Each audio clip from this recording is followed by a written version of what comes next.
In this brief video, I want to introduce you to the concept of conditions thinking and to the 6 conditions for team effectiveness framework.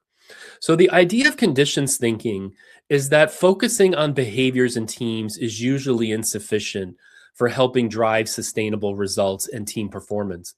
And so the idea is that while behaviors are helpful, we oftentimes need to go down below the surface a little bit to really look at the underlying design structures, how the team has been put together that really drives the behaviors which then lead to results.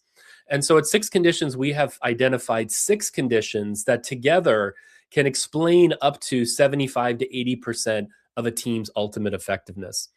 Now, I want to introduce you to the 6 conditions framework, and I oftentimes like to use the metaphor of a rocket. So if you're wanting to go to Mars, or let's say to a destination, you want to build a really great vehicle or a rocket that takes you there.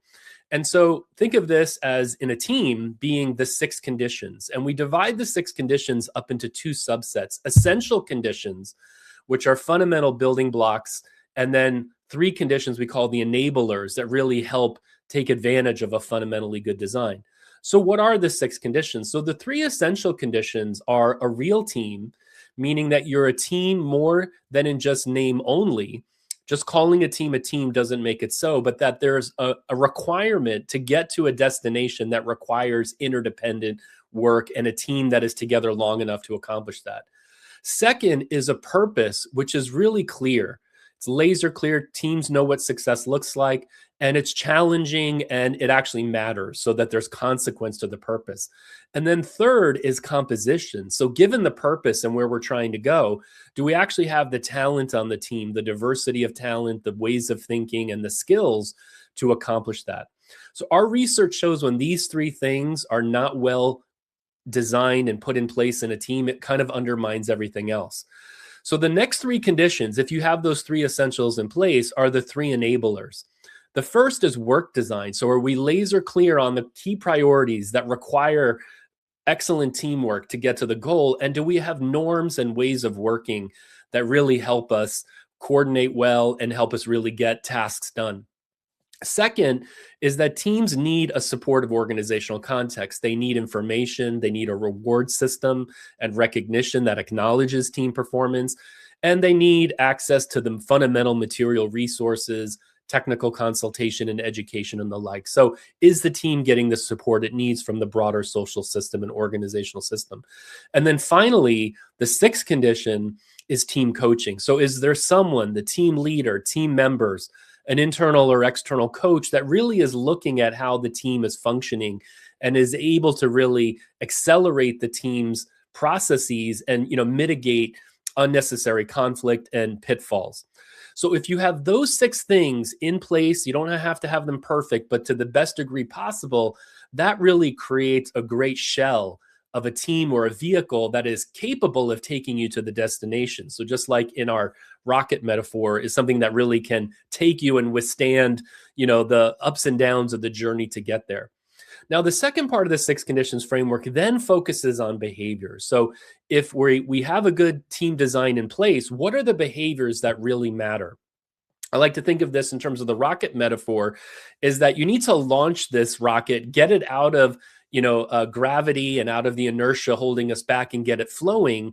And this is where the behaviors come in. So we need to look at 3 types of key behaviors. So number 1 is fostering effort. Just because you have a great team design doesn't mean that you don't need to put effort in. So is the team motivated? Are we putting the effort in?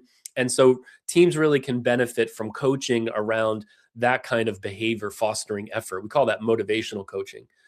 As the team is going on its way to the destination, we need to make adjustments.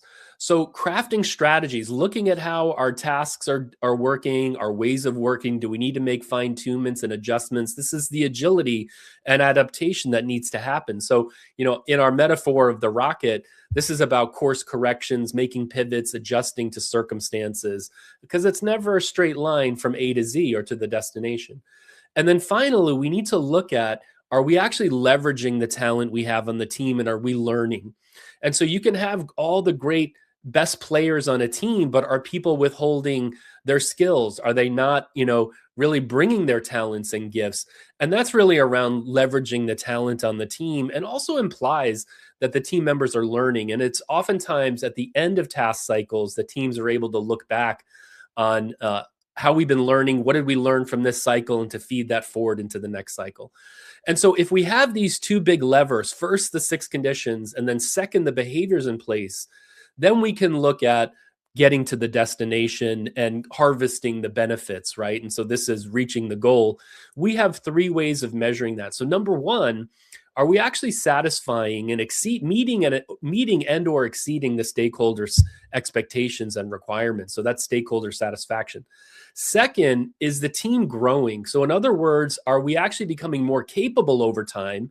You can imagine reaching a destination like running a marathon where you collapse at the end and aren't able to then perform again. So here we're interested not only in reaching the destination, satisfying stakeholders, but we're also becoming more capable as we go along.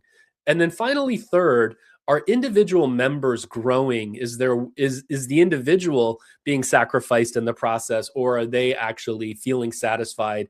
Is their well-being taken care of? Do they feel a sense of meaning and purpose in their work? So this is the 6 conditions for team effectiveness framework. It has been applied to thousands of teams around the world, leadership teams, mission critical teams, agile teams, all kinds of teams that lead, work, learn, innovate, etc. One final concept we'll just kind of end with here is the idea of what are the implications of the 6 conditions framework for how much energy and focus should we put into team design, getting a team launched well, and then the ongoing coaching.